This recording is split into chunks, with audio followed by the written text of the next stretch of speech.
વિદ્યાર્થીઓ, હવે આપણે યાંત્રિક ઉર્જાના સંરક્ષણમાં એક જે નાનું ઉદાહરણ આપ્યું છે ચોપડીમાં એની ચર્ચા કરીએ, જેનાથી એ આપણે વધારે સારી રીતે થોડું સમજી શકીએ. તો અત્યાર સુધી આપણે યાંત્રિક ઉર્જા સંરક્ષણનો નિયમ તારવ્યો, સંરક્ષી બળ ક્ષેત્ર કોને કહેવાય એની અલગ અલગ વ્યાખ્યાઓ લીધી આગલા લેક્ચરમાં. હવે અહીંયા યાંત્રિક ઉર્જા એટલે શું? તો સ્થિતિ ઉર્જા અને ગતિ ઉર્જાના સરવાળાને આપણે યાંત્રિક ઉર્જા કહીએ છીએ. તો ધારો કે આપણે આ એક સંદર્ભ સપાટી લઈએ અને ત્યાં ઊંચાઈ h બરાબર 0 લઈએ. હવે અહીંયા એક ખૂબ અગત્યની વાત જે આગલા લેક્ચરમાં મેં થોડીક તમને કીધી પણ ફરીથી તમે જો કે અહીંયા h બરાબર 0 લઈ શકાય, અહીંયા પણ કોઈ કે થોડુંક નીચે લેવું છે તો પણ લઈ શકાય. એટલે કે સ્થિતિ ઉર્જા તો ક્યાં સુધી શૂન્ય નહીં થાય. કોઈ કે જમીન ઉપર હું લઈ જાઉં ત્યાં સ્થિતિ ઉર્જા શૂન્ય થાય, ત્યાં પણ ના થાય. કારણ કે જમીન ઉપર તમે લઈ જાઓ પદાર્થને અને જો ત્યાં ભોંયરું ખોદવામાં આવે તો ભોંયરાની અંદર પણ પદાર્થ તો પડે જ છે. તો આપણે ક્યારે સ્થિતિ ઉર્જા શૂન્ય થાય? તો જ્યારે તમે પૃથ્વીના કેન્દ્ર બિંદુએ જાઓ તો અને તો જ સ્થિતિ ઉર્જા શૂન્ય થાય. ગુરુત્વાકર્ષી સ્થિતિ ઉર્જાની વાત છે, પૃથ્વીના ગુરુત્વાકર્ષી ક્ષેત્રની વાત છે. તો ત્યાં તો આપણે જઈ નથી શકતા. પણ વ્યવહારમાં સ્થિતિ ઉર્જાના ફેરફારો જ અગત્યના. સમજો બરાબર, આ તમને બધા દાખલાઓમાં પણ કામ આવશે. એટલે કે કોઈ આને સંદર્ભ સ્થાન લઈને કહી દે કે આ h બરાબર 0, તો ભલે એને લે પણ આપણે અહીંથી અહીંયા લઈ જઈએ પછી છોડીએ તો વ્યવહારમાં એટલે કે પ્રેક્ટિકલ લાઈફમાં કે દાખલામાં આપણને ખાલી એ જ અગત્યનું કે અહીંથી છોડું તો અહીંયા આવે ત્યારે એની ગતિ ઉર્જા અને વેગ કેટલું હશે. અહીંયા સ્થિતિ ઉર્જાનું નિરપેક્ષ મૂલ્ય કેટલું છે એ અગત્યનું નથી. અને એ નિરપેક્ષ મૂલ્ય કેવી રીતે શોધવું એની વાત એ 8મા ચેપ્ટરમાં એટલે કે ગુરુત્વાકર્ષણ બળ ચેપ્ટરની અંદર આવશે. પણ આપણા મગજમાં એ વાત ક્લિયર હોવી જોઈએ કે કોઈ પણ સપાટીને યાદચ્છિક રીતે સ્થિતિ ઉર્જા ત્યાં 0 છે કોઈ પણ ઊંચાઈએ એ લઈ શકીએ છે. અને એની સાપેક્ષે તમને જેટલી h ઊંચાઈએ જાઓ એટલી mgh સ્થિતિ ઉર્જા મળતી રહે. હવે ધારો કે આપણે આ એક ઊંચાઈએ h બરાબર 0 એટલે કે સ્થિતિ ઉર્જાની કિંમત એ 0 લીધી છે બરાબર. એનાથી એક h ઇક્વલ્સ ટુ h ઊંચાઈએ, તો h ઇક્વલ્સ ટુ h ઊંચાઈએથી એક પથ્થરને મુક્ત પતન કરાવીએ છે. મુક્ત પતન કરાવીએ એટલે ત્યાં એનો પ્રારંભિક વેગ એ 0 થાય. એ પથ્થર જયારે અહીંયા આવે છે તો આ જે ઊંચાઈ છે એ ધારો કે h equals two small h છે અને અહીંયા h બરાબર 0 છે. અહીંથી એક પથ્થરને મુક્ત પતન કરાવીએ છે અને એ જયારે અહીંયા અથડાય છે ત્યારે એનો જે વેગ આવેલો છે એ ધારો કે v ફાઇનલ કહીએ. અહીંયા જે એનો વેગ છે એને ધારો કે આપણે vh કહીએ એટલે કે h ઊંચાઈએ વેગ છે. અને અહીંયા જે એનો ઇનિશિયલ વેગ છે એટલા માટે vi એ 0 છે કારણ કે આપણે એને ત્યાંથી મુક્ત પતન કરાવીએ છીએ. તો અહીંયા h ઇક્વલ્સ ટુ h ઊંચાઈએ યાંત્રિક ઉર્જા કેટલી? તો યાંત્રિક ઉર્જા EH equals to E capital H equals to એની ગતિ ઉર્જા 0 અને પ્લસ સ્થિતિ ઉર્જા કેટલી થાય? mgh. કારણ કે આની સાપેક્ષે સંદર્ભ સપાટીની સાપેક્ષે એની ઊંચાઈ h છે. તો માટે એવું લખાય કે EH ઇક્વલ્સ ટુ mgh. તો આને હું કહી દઉં સમીકરણ નંબર 1.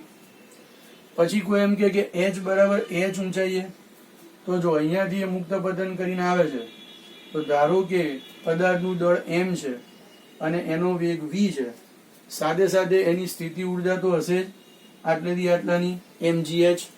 તો આપણે અહીંયા કહી શકીએ કે h ઇક્વલ્સ ટુ અહીંયા કેપિટલ h ઊંચાઈએની વાત હતી. હવે h ઇક્વલ્સ ટુ h ઊંચાઈએ પદાર્થની યાંત્રિક ઉર્જા જો આપણે લઈએ તો યાંત્રિક ઉર્જા EH equals two 1/2 mv² plus mgh.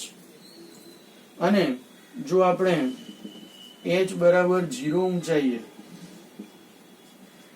એ પદાર્થની યાંત્રિક ઉર્જા આપણે લઈએ તો યાંત્રિક ઉર્જા જો લેવામાં આવે તો ત્યાં E0 ઇક્વલ્સ ટુ એની ગતિ ઉર્જા છે 1/2 mvf સ્ક્વેર, કારણ કે ત્યાં આપણે એનો વેગ vf ફાઇનલ વેલોસિટી ઇંગ્લિશમાં કહેવાય એટલા માટે vf કહેવાય.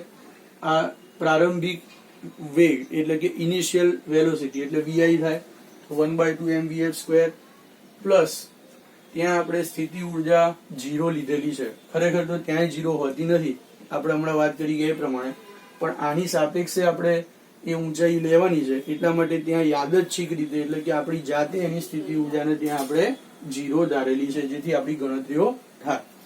તો માટે અહીંયા સ્થિતિ ઉર્જા E0 equals to 1/2 mvh square. બરાબર. હવે યાંત્રિક ઉર્જા સંરક્ષણના નિયમ પ્રમાણે અહીંયા સમીકરણ 1, 2 અને 3 ના મૂલ્યો કેવા થાય? સરખા. એટલે કે અહીંયાથી જયારે નીચે આવે છે તો એ સ્થિતિ ઉર્જા ગુમાવે છે અને ગતિ ઉર્જા મેળવે છે, અને જ્યારે અહીંયા આવે છે ત્યારે એની તમામ સ્થિતિ ઉર્જાનું રૂપાંતરણ ગતિ ઉર્જામાં થાય છે. તો માટે આપણે અહીંયા કહી શકીએ કે યાંત્રિક ઉર્જા સંરક્ષણના નિયમ પ્રમાણે યાંત્રિક ઉર્જા સંરક્ષણના નિયમ પરથી EH ઇક્વલ્સ ટુ શું થાય? E0 આવું થાય.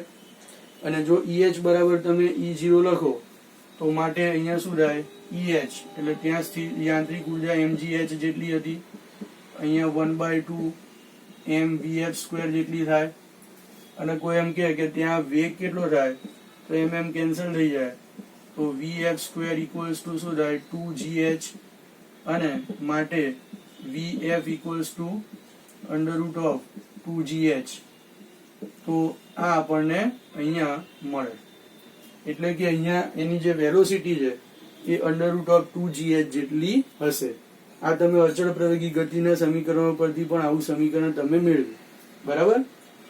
હવે જો તમે અહીંયાથી જયારે અહીંયા આવે છે ત્યારે એનો વેગ કેટલો હશે એ તમારે શોધવું હોય તો તમે આને સરખાઈ દો. એટલે કે અહીંયા EH બરાબર શું થાય? અહીંયા E સ્મોલ h. તો આપણને એ વેગ પણ મળી જાય. તો અહીં એ જ પ્રમાણે યાંત્રિક ઉર્જા સંરક્ષણના નિયમ પ્રમાણે EH ઇક્વલ્સ ટુ શું લખી શકીએ? E capital H. કોઈ કહે કે EH બરાબર E0 ના લખાય તોય લખાય. બરાબર. પણ આપણે આ બે સ્ટેપ જ ચોપડીમાં આપ્યા તો આપણે ત્યાં સુધી સમજીશું. તો EH ઇક્વલ્સ ટુ EH, તો માટે 1/2 mvh સ્ક્વેર પ્લસ ત્યાં એની સ્થિતિ ઉર્જા mgh છે, h ઊંચાઈ એની સ્થિતિ ઉર્જા છે mg કેપિટલ H. બરાબર. બધી બાજુથી અહીંયા m કેન્સલ થઈ જાય છે.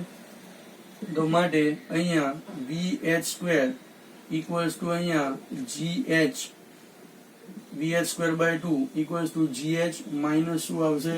gh. g કોમન કાઢી નાખો તો h માઇનસ શું થશે? સ્મોલ h થશે. અને માટે જો તમે vh ને સૂત્રનો કરતા બનાવશો તો √2 અહીંયા ગુણાઈ જાય અને વર્ગમૂળ લઈ લઈએ તો 2g h માઇનસ શું થશે? h. ઓકે.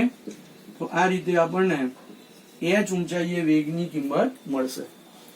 તો આ રીતે આપણે સમજી શકીએ છીએ કે યાંત્રિક ઉર્જા સંરક્ષણના નિયમમાં અહીંયા ત્રણેય બિંદુએ યાંત્રિક ઉર્જા એ સમાન છે, અને એટલા માટે એની સરખામણી દ્વારા આપણે જે તે બિંદુએ વેગ પણ મેળવી શકીએ છીએ અને ગતિ ઉર્જા પણ મેળવી શકીએ છીએ.